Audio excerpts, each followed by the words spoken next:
Hey, this is Brian Sally here. We're in the snowy hills of northern Pennsylvania here. Thought I'd take a chance to shoot a video over here right now with the snow.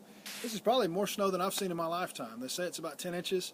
I don't know if I've ever been anywhere with that much, but anyway, it was a lot of snow. We've been shoveling and out doing stuff in it today.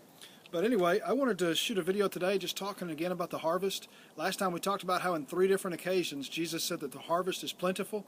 And today I want to read from Matthew chapter 9 in verse 35. It says that then Jesus went about all the cities and villages, teaching in their synagogues, preaching the gospel of the kingdom, and healing every sickness and every disease among the people. But when he saw the multitudes, he was moved with compassion for them, because they were weary and scattered like sheep having no shepherd. Verse 37 says, Then he said to his disciples, The harvest truly is plentiful, but the laborers are few. Therefore pray the Lord of the harvest to send out laborers into his harvest. This is one of the occasions that we talked about on our last video about how Jesus said 3 times, the harvest is plentiful. But what I want you to notice here is chapter 10 connects to this. This is the same thing here. This is still Jesus talking. Chapter 10 verse 1 starts with and. And, of course, we know is a conjunction that joins two thoughts together. So it says, And when he had called his 12 disciples to him, he gave them power over unclean spirits to cast them out and to heal all kinds of sickness and all kinds of disease. And it goes on to list the name of the 12 disciples. And it says he sent them out, and it says, verse 7, And as you go, preach, saying the kingdom of heaven is at hand. Heal the sick, cleanse the lepers, raise the dead, cast out demons. Freely you have received, freely give. Now, there's a lot more there that we don't have time to get into, but what I want you to notice is that there is a pattern there to the harvest work, as we talked about last time.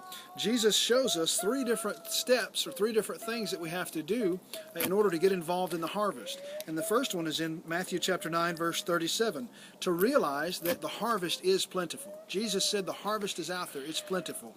Wherever we are, we will always be able to find lost people if we will open our eyes and look. In John chapter 4, Jesus told the disciples, Open your eyes and see that the harvest is plentiful now. So the first step is to open our eyes and see that the harvest is plentiful. The second step then is to pray. He said, verse 38, he says, Pray the Lord of the harvest to send out laborers into his harvest. So the first step is that we acknowledge there is a harvest all around us. We open our eyes. We pray, Lord, open our eyes to see. That's one of the things we can pray. But we open our eyes to look around us and see that there's harvest all around us, just like there's snow all around me right now. There's harvest around us everywhere that we go. The second step then is to pray, to get involved by praying and asking God, God, I realize that there's lost people all around me. I'm asking you to send out laborers into the harvest field. I'm asking you to do something, Father, to move on people's hearts, to take action and get involved in the harvest. And the third thing here is down here when we see that Jesus, he tells these 12 disciples this. He says, the harvest is plentiful.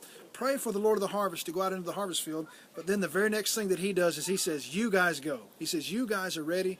You guys can go. Here, I'm giving you the tools that you need. I'm giving you the harvest tools to go out. He says to go out and preach, saying the kingdom of heaven is at hand. And he tells them to heal the sick, raise the dead, cast out demons. To freely, he tells them, this sums it all up right here to me, is in Matthew chapter 10, in verse 8, it says, Freely you have received, freely give. Every single one of us has freely received the gospel. And I want to challenge you today to acknowledge that there's harvest all around us, first. And then secondly, to pray and begin to pray that God would send out laborers into the fields all around us. And then third, realize that we're the harvester that God can send out. You and I are the laborers. As we've freely received salvation, let us also freely give that salvation to those around us.